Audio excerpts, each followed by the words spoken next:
Welcome back. Now, are government services improving in the Northwest? Well, President Cyril Ramaphosa will find out when he visits the Ngaka Modiri Molema municipal district today. It's part of his post-Sona imbizo to communicate directly with citizens. And our reporter Pule Letshwiti-Jones is tracking the president's visit, and he joins us now live from there. Pule, we spoke to you about an hour ago, and the president had just arrived then. What has happened between then and now?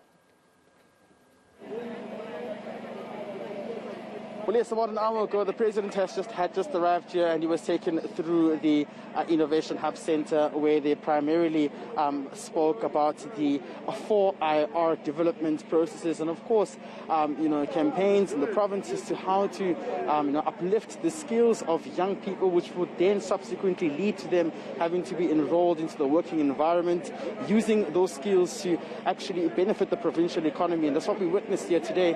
You'd remember even during his Sona, he spoke about a much more market that had to tap into the fourth industrial revolution, which will also contribute to the successes of this country. But just to get more clarity on the president's walkabout to inside the Innovation Hub, we're speaking to the Director General of GCIS, Pule Williams. Thank you very much for joining us on eNCA. This is Pumla. The president just left right now. What was the criteria of what we witnessed today? Can you repeat the question? Oh, what was the criteria of what we witnessed with the president being here today? I think what the president is seeking to do, if I can initially speak broadly, the president in the State of the Nation, what he did commit to do is that he's going to do whatever he can to leave no one behind. And this is the first inaugural visit that he's going to be doing to the provinces and to the ground. And you will appreciate one of the things that he has said in our agenda for this year is to do whatever we can to address the issue of young people, the youth unemployment in our country.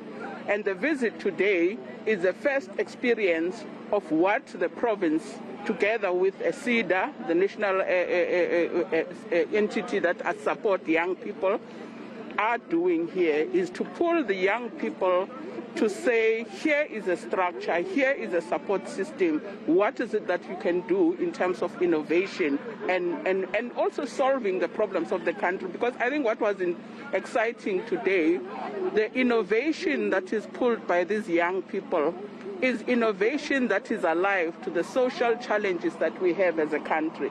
For instance, there was a young man who was taking us through on the issues of climate change. What is it that they are putting, the app that they are putting in place to deal with the issues of climate change and also advising communities? There was a young lady who was talking about, we are aware our community in the North and Northwest, they live in rural areas, they have challenges of collecting their medication. They are coming up with an app and together with a business model which will assist the older people to collect their medication in the rural areas. So I think I'm just tapping on a few of some of the innovation. There was a guy who was also talking about poultry. What is it that they are doing to be able to detect some of the infections that you find in the chickens? So it's a lot of innovation that makes one say, you know what, our country is in good hands.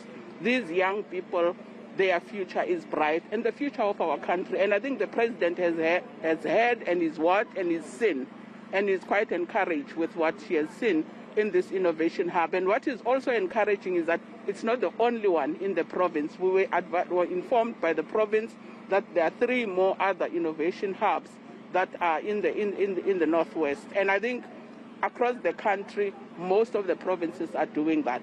I mean, one would also highlight how the province has had challenges with its municipalities having to function properly. Amongst this visit here, is there an aspect of job creation that would empower these young people that despite having skills, they can then move into the sector where they can use their skills to contribute to the economy? Today we have a debate of many saying there are illegal foreign nationals here who are taking jobs, and that's one critical aspect that seems to be having to get the attention of government to address sufficiently as well. The ministers yesterday had an engagement with the leadership of the province, and they unpacked what their plan is in terms of going forward.